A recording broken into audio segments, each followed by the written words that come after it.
ఒక బాధ్యత కలిగిన రాజకీయ నాయకుడు ఎవరైనా కావచ్చు. ఏదైనా ఒకప్పుడు నేను చూస్తే ఒక చిన్న విషయం విమర్శ వచ్చిందంటే చాలా కాన్షియస్ గా ఉండేవాళ్ళం. పేపర్లో ఒక చిన్న ఆర్టికల్ వస్తే ఆ ఆర్టికల్ పైన మదన పడి ఇమ్మీడియట్ గా కౌంటర్ చేసి మనం డిసాసోసియేట్ అయ్యేవాళ్ళం. ఒకప్పుడు దశ మీరు కూడా ఉన్నారు. నేను తెల్లవారితో నిద్ర లేసి రాష్ట్రంలో అన్ని న్యూస్ పేపర్లో వచ్చే ఆర్టికల్ చూసుకొని 6 గంటలకు సమీక్ష చేసి అక్కడి నుంచి అధికార యంత్రాంగాన్ని ఉరికి తీసిన పరిస్థితి. దాంతో ఒక భయంగా ప్రతి ఒక్కరు పనిచేశారు.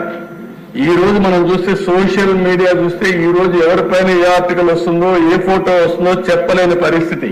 నిన్న కూడా చూస్తే ఒక మాజీ ముఖ్యమంత్రిగా పనిచేసిన వ్యక్తి ఏదైతే తన తల్లి పైన లేకుంటే సోదరి పైన ఆర్టికల్స్ పెట్టి డ్యామేజ్ చేస్తే వాళ్ళని సమర్థించే పరిస్థితికి వచ్చాడు. అంటే ఆ దిశ ఎవరైనా సరే మనం ఒక విషయం గుర్తుపెట్టుకోవాలి. ఎందుకు ఇలాంటి కఠినమైన చట్టాలు కావాలి, పోలీసు వ్యవస్థ కూడా కఠినంగా ఎందుకు యాక్ట్ చేయాలంటే ఇవన్నీ చూసినప్పుడు మనం గుర్తుపెట్టుకోవాల్సిన అవసరం ఉంది. ఒక వరద రవీందర్ రెడ్డి, నేను ఆ పేరు ఇక్కడ చెప్పక్కర్లేదు, కానీ నేరస్తుల పేరు కూడా చెప్పి భయపెట్టకపోతే ఇష్టానుసారంగా తయారయ్యే పరిస్థితి వస్తారు. కొన్నిసార్లు మనం కూడా చర్చించాల్సిన బాధ్యత కూడా ఉంది.